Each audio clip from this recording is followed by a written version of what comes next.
वरुणस्योत्तम वरुणसि वरुणस्कं तसजनीस्तो वरुणसरितसदन्यसि वरुणसरितसदनमसि वरुणसरितसदनमासीद ॐ भूर्भुवः स्वः कलशमध्ये भगवते वरुणाय नमः सर्वोपचारार्थे गन्धाक्षतपुष्पं समर्पयामि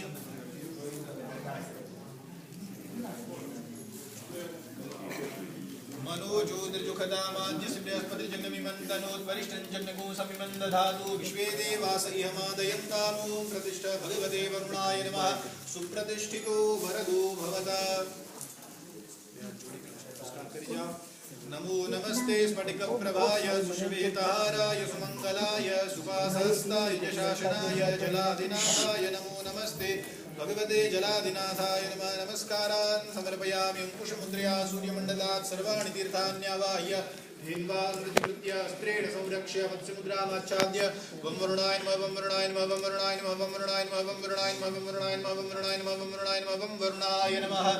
तस्मात् उदकात् उदकं गृहीत्वा पूजाद्रव्याणि स्वात्मानं च सम्प्रोक्षयेत् अपवित्रः पवित्रो वा सर्वावस्थां गतोऽपि वा यस्मरेत् पुण्डरीकाक्षं सभायाभ्यन्तरश्चेत् पुण्डरीकाक्ष पुनातु पुण्डरीकाक्ष पुनातु पुण्डरीकाक्ष पुनातु हस्ते पुष्पमादाय भगवन्तं महाविष्णुं शालिग्रामं चिन्तयेत् अपनी सामे जे આપણે શાલિગ્રામ ભગવાન શ્રી હરિ ભગવાન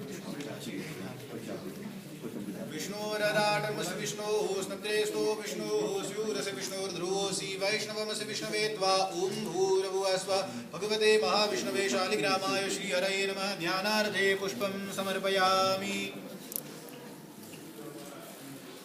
शालिग्राम भगवान ने क्यारे चोखा ना चाले આપણે ભગવાનને બેસવા માટે આસન આપવાનું છે ભગવાનને આપણે ફૂલથી આસન આપવાનું શાસ્ત્રની અંદર એવો નિયમ છે કે આપણા ઘરે કોઈ પણ મહેમાન કોઈ પણ મહાપુરુષ કોઈ પણ મોટો વ્યક્તિ આવે એટલે એ સમયે ભગવાનને બેસવા માટે આસન આપવું જોઈએ અને આસન સોનાનું હોવું જોઈએ સોનાનું આસન આપવા જઈએ પૂજા 5-6 વર્ષ પછી કરવી પડે અત્યારના પછી જગદીશભાઈ કીધું પછી બીજા વર્ષ પછી રાખો પાછા આવો ત્યારે કરશું